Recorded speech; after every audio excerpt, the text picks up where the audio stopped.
just like the gates at Caligwilid's prison, Osrith noted, and reached for Eric's jewel, which she now knew she could use to open that gate if she wanted to. 2 small turns and 1 big one would do it.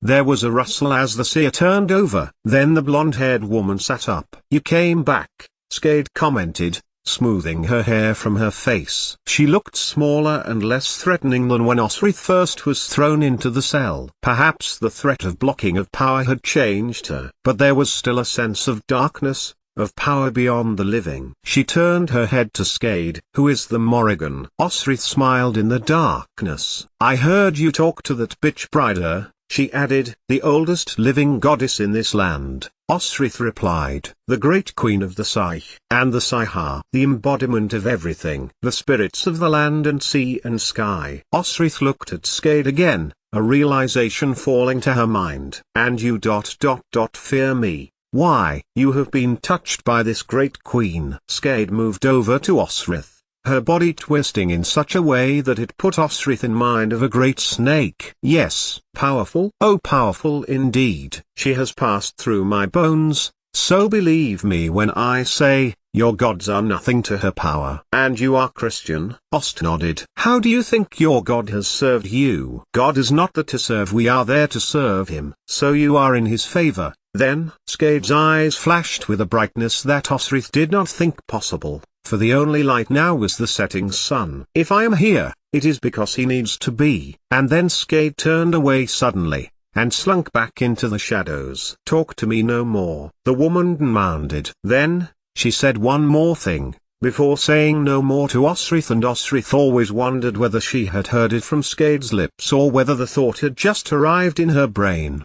"You made the sun die." 88,888,888. How could she have known? Skade, brought out into the company of Utad and the warrior Blood Air the next morning, refused to even look at Osrith, and it was a good few hours before someone came to speak to her. It was Ragnar. The huge Dane stood in front of the cells and laughed when he heard that Osrith had decided to get herself locked back in. "You should come out now," he asked, and grinned as Osrith stood before him, his wife, Bryder, beside him. "Why should we trust you?" It was Bryder who spoke. "If we let you go north, you will report all you hear to Wessex." Osrith smiled. "For one, Wessex is in the south," she began, and then could think of no more reply. Why should they let her go? She wouldn't. And who would listen to you, anyway? One person.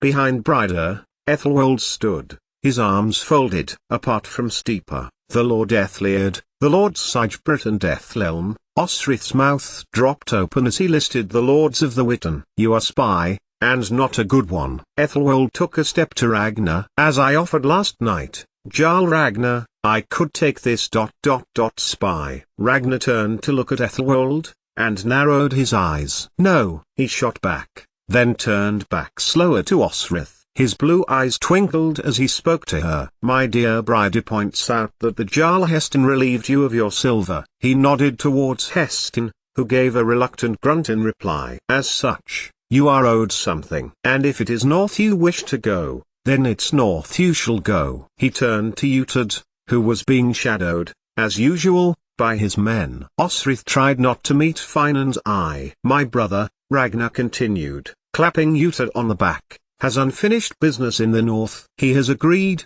and at this, Osrith looked at Utad, "for you to accompany him." Osrith felt a weight lifting from her shoulders. If he was going to Bibbenberg, the border of Pitland was only a few miles away, and she should be able to walk easily to it. "Over it." "Agreed," Osrith declared, and, totally unprompted, she added, "I swear I will tell no one of your army." She looked at the Jarl Ragnar, and nodded. "Agreed." Ragnar replied. "And now, we prepare for the entertainment, for tomorrow we march." The Danes dispersed, all except one. Osrith glanced back to the cell in which Skade still lurked. "You are free to move around the fortress," Bryder told her, nodding around Dunham, assuming that was Osrith's question. "Lackland," she added, savoring the words. She looked at Osrith, and beckoned to her. "Come away from that accursed seer, come and walk with me." So Osrith and Bryder began to walk around the fortress, then out through one of the side gates and beyond the fortress. It will be the end of Uttid when he goes back to Bibbenberg,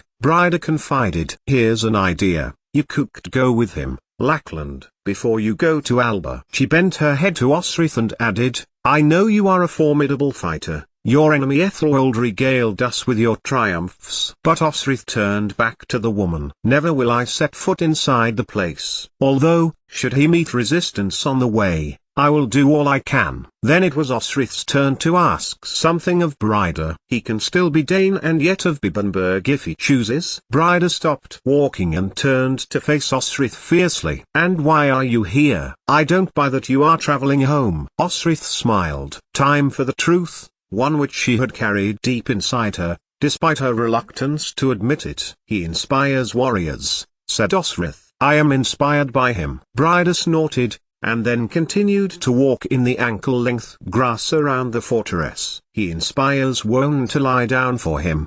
Bryda shot back, then her tone became wistful. But he wouldn't stay Dane for me. I am sorry for that, Osrith said, and meant it. Clearly Bryda had lost her heart to Uhtred in the past. No matter. The woman shook her head. I am with Ragnar now. He is very handsome. Bryda laughed. Do not get any ideas, Gale. Keep your own man. He is not my man, Osrith admitted, feeling for the silver piece. Like Uhtred, he values his oath over me. Then you are right to seek home, Bryda concluded, and, banging on the front gate, they entered Dunham once more. 88,888,888. The entertainment was not to his taste, Finan told her, as he took her by the hand. Feasting and drinking was all very well, and he had excused himself now. He hadn't, Osrith thought, as she glanced over to her brother. Uhtred was looking for Finan, she could tell. There was a tug of war to win, which Ragnar was talking up, with the help of a good deal of ale. To the Hale, oft above the horse's store. It was a quiet place, Finan explained, and they would not be disturbed. And afterwards, they looked at the waning moon through the loft hatch. You should not be here, Finan told her. You should never have come. Did I have a choice? Osrith asked, and she giggled, despite of herself, as Finan tickled her. Then he stopped and stroked her hair. Go away from this place, he told her. I intend to. North, remember? Alba. Even in the darkness, Finan looked pained. Osrith changed the subject. Finan? Finan. A voice called in the darkness. Her brother. Of course. I heard he had gone over the border of Watling Street, into Danelaw, and spoke to a Liad man called Bjorn. Uhtred, she added, when Finan said nothing. He has been declared king of Mercia, Osrith supplied. Tell me the truth, Finan, she added. It was true that is what we witnessed, he admitted, quietly as he looked out at the moon and the stars again. Finan. Uhtred. Damn him, Osrith thought. Of course, unless his declaration on Bibbenberg is only a ruse. Finan moved next to her, getting up. No, he means it, to be sure, but to say it loudly and pretend to be drunk was the ruse against the Danes invading Wessex, and, Finan said no more. It was complicated, and Osrith felt herself getting lost in the intrigue. And then Finan turned to Osrith again, and kissed her. Before leaving the hay store above the horses and returning, she presumed, to the side of his lord. 88,888,888. Many Danes lay drunk about Dunham's fortress the next morning as Uhtred prepared to ride north. Horses were being saddled and food was being wrapped in leather cloths bound with cord. What happened to your cloak? Finan asked, as Osrith readied the black horse that Hestin and Ethelwald had taken from her. It scratched the ground with its hooves, and Osrith wondered whether it was protesting about having her as a rider again. The seer took it, Osrith replied. It looked as if she needed it more than I did, so I didn't get it back. The woman looked between Osrith and Finan, and he strode to her, making to take Osrith's cloak. But the seer pulled it from her shoulders and flung it at Osrith, stepping back from her, looking away. I have never seen her like that before, Finan said, as Osrith put her cloak back round her own shoulders again. And Osrith shuddered at Skade's final words to her. It was as if she had actually seen Osrith banish the sun. But, it was ridiculous. Osrith had only said that to scare away Nine Fingers and his brother. The sun was being hidden anyway. She pulled herself up onto the black horse, Buey at her hip and Tags Seeks at her waist, moving her beast together next to Finan. At the back, Utad demanded, waving his hand to show her where he wanted her to be. Only my best warriors ride near me. The most dangerous place is always at the back, Ragnar commented, grinning at his brother. So I get to save your ass, Osrith nodded, smiling faintly at Utad's annoyance. He stalked over to Osrith and took her shoulder, pulling her down from her horse. She landed, her feet thumping into the mud, and she looked crossly at Utad. You, he poked a finger at Osrith. We'll ride at the back, we'll say nothing, we'll do nothing, and we'll carry out your business at a time I see fit. And should you get an attack at your rear end? Osrith asked. You fight. He shoved her away by the shoulder, and stalked back to his own horse. Then, he turned back to Osrith, as she was about to get back on her horse. You got your wish. You are riding with us now, he declared, and pulled Skade's horse's rein next to his own. As he led out of Dunham, behind him, Canute pulled up with his piebald horse and rode beside Finan and Sihtric. Canute, Ragnar's cousin, had been sent because of the argument that had erupted between Utad and Bloodheir. The Jarl Sigurd had fiercely protested Utad's taking of Skade with him, and had challenged him. When I return, which will not be long, Utad had dismissed Bloodheir, angry, held on to his fury as Utad called for the gates to be opened, and Ragnar had assured Sigurd Bloodheir that Canute would ensure Utad's return. Her brother's answer told Osrith that whatever they were doing in the north, it was not taking Bibbenberg, although of course, long was undefined. One man's long may be different to the next. Beside Hestin, who was watching with a calculating expression, was Ethelgold. Osrith tried not to make eye contact with Alfred's nephew and instead turned her attention to her horse again, stroking her long neck, feeling the warmth of her body on her fingers. Osferth nodded to Osrith as they got underway, and Osrith noticed Alfred's firstborn still wore his cross in plain sight over his monk's woolen habit. It's better at the back, he made to assure her. Do you know, Osferth, Osrith replied, I rather think that there are some very fortunate people in this world. He looked across to Osrith, puzzled. Because there are some people who have never met your Lord of Bibbenberg. Osferth said nothing, and looked ahead, and Osrith wondered whether he had understood. However, a laugh came from just in front of her, and Sihtric turned round to look at her, clearly amused by her comment. What did I say about not speaking? Utad called back to Osrith without turning round. That you would save our ears by never doing it? Osrith called back, but much quieter, which caused Sihtric to snort in laughter. Do not underestimate me, Utad roared, turning to stare at his men. They fell silent and made their faces still as he spoke, and only Sihtric smirked when Utad turned his back to them. It is impossible to underestimate you, Osrith retorted, stone-faced, and that did it for Osferth, and he and Sihtric laughed loudly until Utad drew his horse slower and threw stale bread lumps at them both until they stopped. 88,888,888. But they did not go to Bibbenberg. It took most of the day for them to get deep into Bernischer, and Osrith had a tough time riding her horse at the pace that Utad wanted to go. The fortress was clearly on the cliff, and Osrith stared at her old home, feeling her hands tense around her reins. But instead of heading east, which clearly was a decision Utad took a long time to decide, for he slowed and then stopped for some time, they rode on, north. It was darkening when Utad finally slowed down, and he bade them pull oil-coated cloths over tree branches. We rest here, Utad said, and move north in the morning. And Sihtric and Osferth found as much dry wood as they could to make a fire at the center of their shelters. It began to snow as Osferth was given the job of feeding the rabbit caught by Finan onto steaks to be cooked over 2 crossed frames, and she skinned them deftly as she watched Skade pull her arms about herself, trying to keep warm.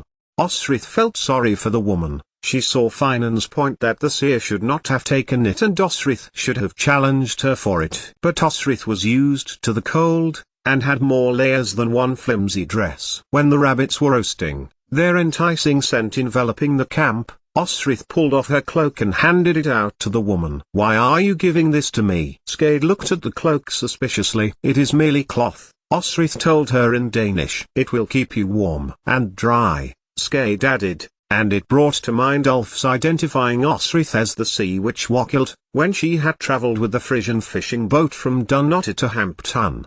With an air of suspicion still, Skade shot out a thin arm and reached for Osrith's cloak, and she told the seer she was to keep it. "Shouldn't you be watching the conies?" Utad's voice shouted to Osrith, crossly. "Come away from her," he added, striding over to Osrith and shooing her with his hands towards the fireplace. "Nearly done," Osrith told them, and Utad said nothing, just nodded at that evening's supper. "And when they are, you are on guard duty," Utad said to her. "All night?" "All night," Utad confirmed, and scowled at Osrith as she withdrew away. Osrith made out that she had withdrawn her blade so close to him accidentally, but in actual fact she wanted to make sure that her brother knew she was as much of a warrior as any of them.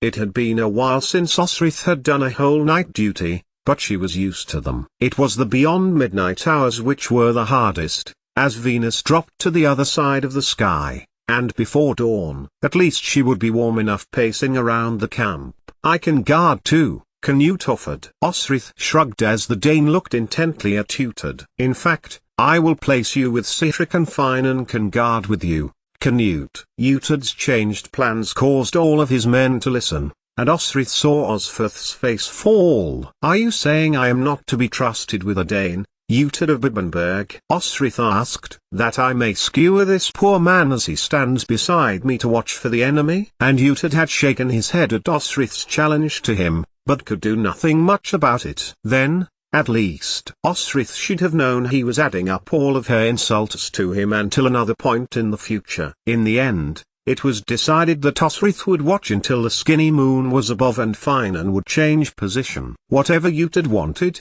it was clear he needed his men to be fit and ready, and Osrith laid more wood on the fire before wandering away from the camp and looked at the stars, as the men behind her laughed and joked, their raucousness filling their little glade where they were camped. One thing was certain: whoever Utad was planning to meet, it did not matter if he were indiscreet. As the joking and laughter ebbed away into the night and the men took to their shelters, Osrith began to wonder whether she was doing the right thing. They were close to Pitland now, close to the border of Alba. Only a few miles north and they would be in Domhnall's territory, and Osrith felt she could not guess what would happen when she finally stood before her king again. Yes, she thought. Her king. Alfred may have thought that he had prior claim to her oath, but in fact, of course, it had been King, and then King Domhnall. Alba was where her heart lay, and she was prepared to stand before her king and ask for her position back in perpetuity, if necessary. A crack of a twig behind her caused Osrith to start, and she withdrew away from her scabbard, and turned. "Some assassin you'd make," Osrith hissed loudly when she saw Finan before her, who stood beside her and, too, contemplated the starfield around them as Osrith's stomach lurched at the word assassin. "Another reason to go, to be gone from the Lady Ethelfled." "You'd have been dead long before now," Finan replied. "It is not yet time for you to be on duty," Osrith pointed out. Finan smiled at her. "I thought you could do with some company. Utad is sleeping, as are the rest of them, and I have to admit, Canute's snoring is pissing me off." He came closer to her, and rubbed his hand across her shoulder as Osrith laughed. "That was kind of you, to give that witch your cloak." "Your lord needs her alive for some reason," Osrith replied, though kindness had been her uppermost concern, "and I didn't like to see her cold." "She's a bloodthirsty devil," Finan scoffed. "Who cares?" "I do," Osrith replied, "because someone cared for me when I was a pariah." She looked Finan's face, thinking of Sened, who had spoken her cause to King of Alba, and he dared to reach for her hand. Osrith let him, and he stopped as he found his coin within her fist. Osrith dropped it into his hand. "I am nearly in Alba," Osrith told him, "and I plan to find my home." She turned to look at Finan. "Thami Gaelish. Thami Alba." "I know," Finan replied, and reached with his other hand to her hair. And then he drew Osrith to him, his body warm and cozy against the stark chill of autumn, and she pushed herself up in tiptoe and kissed him. Thajal Agam, Osrith began, and broke off when Finan placed a finger to her lips. Don't. Finan then stepped away from her. Don't say it, Osrith. But he did not move away from her, and they stood next to one another until dawn, Osrith not leaving his side until a sharp call from Uhtred broke them apart in the morning. Get over here, Uhtred shouted to her, as they prepared to leave. The horses need fetching. As she passed him, Uhtred hissed, I will be pleased to be rid of you this day. Osrith turned her head to him, the relentless, background feeling of guilt because of Gisela receding even more at his harsh words. Never to see you again will be too soon, she replied, and Uhtred stamped towards her, growling as Osrith went to the horses. It was around midday when, after traveling further north, Osrith noticed a group of people coming towards them. Around midday, for the day was light but a mist had begun to close in around them. They had ridden into a valley, and at the other end horses carrying riders were waiting there to meet them. It could only be one person, Osrith realized, when they neared, and definitions and features of the riders became more apparent. For leading the band, long black hair, pale eyes with a circlet of gold and a rich blue cape, was her king. Domnall. Uhtred raised a hand, which stopped all of the horses at the end of the valley. It looked to be that the king of Alba had brought about a dozen men. At first, Osrith could not make them all out clearly, but then her heart began to beat faster, her skin prickled, as she saw people of Alba, Gales, people she loved. Domnall too had stopped the procession, and was as if 8 years had not passed. Her heart began to beat faster when she saw that, next to him was Domnall, and on his right flank the man who had helped her flee Dunotter. Sainid looked no older than she remembered him, perhaps a little lighter around the ears. But his grey eyes were as bright as ever she remembered, lithe as if ready to spring to the defense of his king, and held on to her reins as tight as ever she could to prevent her from fleeing her black mare and tearing over to them, to her family. Sense cautioned her. Were these not the people, Domnall and Constantine specifically, who had traded her to Guthred? Yet, that was a long time ago when she had fled. She had to stay level-headed. But the man was not Domnall, but Constantine. How different he looks, deeper set in his looks, long dark hair, more intense blue eyes, his face sharper. Where there might have been a circlet of gold, his hair had been combed in such a fashion, a clever ruse, to protect Domnall, to come to a meeting of the enemy and not. Osrith bit the inside of her mouth for a moment to bring herself to her senses. She could so easily run to him, stand beside him, be another warrior with the men of Alba, as she always had been. But Uhtred was now bringing his horse close to Constantine, and the prince had straightened up in his mount. Osrith could not hear what was being said, but it was clear a careful exchange of words were being calmly conveyed. Then, just as Osrith thought she could stand it no longer, it was Finan who broke the spell. He approached Uhtred at her brother's beckon, and took the rein of the boy who Osrith now realized must have been behind them. Please greet the Lord Uhtred, Selark, Constantine encouraged. Good morning, Lord, Selark said, earnestly, and Osrith had to look twice at the boy, for he was the image of Mary. Thick, blonde hair that turned in gentle waves, mid-blue eyes like the northern sea around Irion. Then, into Constantine's hands Uhtred placed a bag, and not a small one, containing what Osrith could only assume was silver. Before Finan led a Selark from his family, the boy casting a sad look towards his father. But not before Osrith noticed both Constantine and Domnall look at Finan as if they knew him. A fine exchange, Uhtred declared. Our hostage, he added. Hostages were common amongst noble families, and as such were usually given an excellent education by their host family and only rarely being put to death. Our hostage, Uhtred continued, as Selark began to ride between him and Finan as they turned and headed south, in exchange for an agreement to begin a war on Bibbenberg. So that was it, Osrith thought grimly. Money had changed hands, and Constantine was going to harry Bibbenberg on Uhtred's behalf, to reduce their uncle's men and deplete his resources. Uhtred had no need to go to Bibbenberg if the Scots could do it for him. Being at the back was an advantage, Osrith thought, as the party rode on. Not even Osferth said anything when Osrith lingered back for a minute and turned to watch Constantine and his men retreat north into the mist. And then a sudden thought struck her: if Utid had struck a bargain, and Constantine had agreed to attack Bibbenberg on his behalf, that implied no prior arrangement had been reached with Elfric, and Osrith could come with them. She pulled her horse up sharply, which rejected Osrith's treatment of it by stamping its forefeet. Osrith patted her neck and whispered low to its ear, because she had to say it aloud: she was going to Alba. Only, she was not. After 100 yards following Constantine, Osrith slowed down to a juddering stop as the urgent message her brain was trying to get across to her finally penetrated her mind. Elfric did not matter. That she was married, on paper, to Guthard, meant that her alliance with Cumbraland still stood. Domhnall would still control that land and therefore control his cousin, Dyfnwell, as well as have a greater influence over Bibbenberg. She galloped back to the rear of the group, and inhaled sharply when she realized Finan had been watching Osrith all that time. In her hand, Osrith still had her silver coin. Osrith slept beside Finan that night, as Sihik and Utid kept watch. She had made herself a place to sleep in the lee of 2 rocks that kept most of the wind away, and felt her heart melt as she felt the body of her lover press next to her.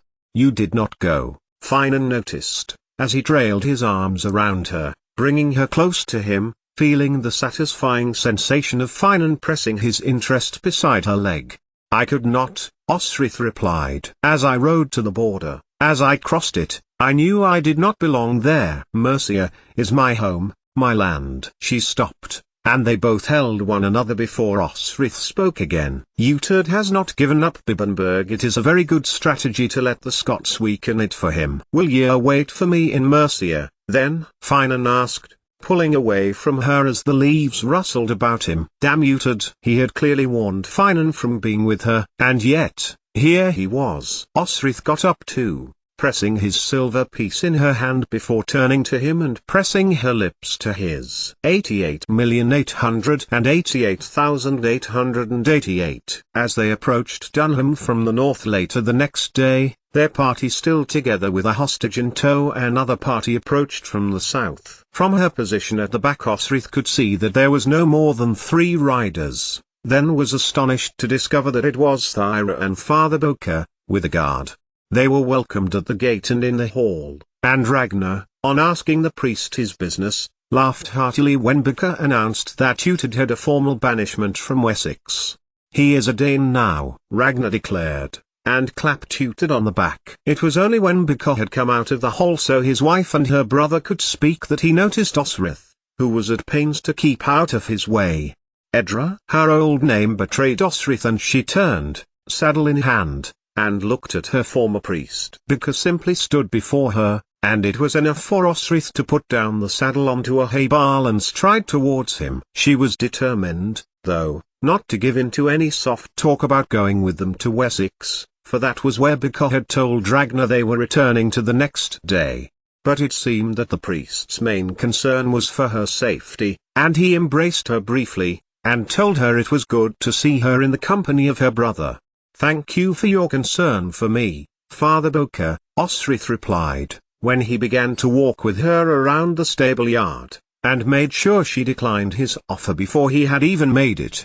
"I worry you have no life, no strength, wandering around places like this," Boker confided in Osrith, but she shook her head. "My life is good, I can fight." "And Prince Edward?" It was an open question, and Osrith fell into the trap. "I have done wrong by lying with the Atheling," she admitted, and saw a muscle twitch in his face. He had meant that she had left, but Boker knew as well as anyone that her agreement had been to guard Edward until his marriage to Elflad. Now, he had got Osrith to admit to her indiscretions. "And why are you here?" Boker asked, plainly, when they had reached the kitchens. Osrith looked across to Utid, beside him. "Finan, your brother?" A smile graced the priest's face. "You want to be by your brother?" But Osrith folded her arms. "I hate him," she shot back, then conceded, "but I find I have more ties with him and Wessex than in Pitland. I was traveling north, we went right to the border of Alba, the current border," Osrith added, for Bika was of Melrose and knew better than anyone the transient nature of kingdom borders in that part of the world. The royal family came to it. But I could not go. Then you should leave here, go north, go south, anywhere that is not here, Bika insisted, loudly. What is coming here, Edra, you do not want to be involved in. Then he stepped towards her and pulled her to him, like he had when she was a child. You are most precious, please make your choices wisely. But it was Osrith's talk to Thyra that afternoon that stuck with her for a long time. Perhaps, in hindsight, an older Osrith thought, because of her violent death she had searched her mind for the times when she had spoken to the Danish woman. You are so happy, Osrith told her, as they walked in the stableyard, too. I haven't always been so, Thyra replied in her light, stilted English. After then, I did not know I was alive all these years. She turned to look upon her husband and Osrith followed her gaze. Bika allowed me to live. He tells me that many great saints have come from Northumbria. You are a Christian? Thyra nodded. And you? Yes, Osrith replied, though I have spent a long time away in Alba, she added, laconically. They have a different Christianity and I have found it has been hard to re-establish my English faith.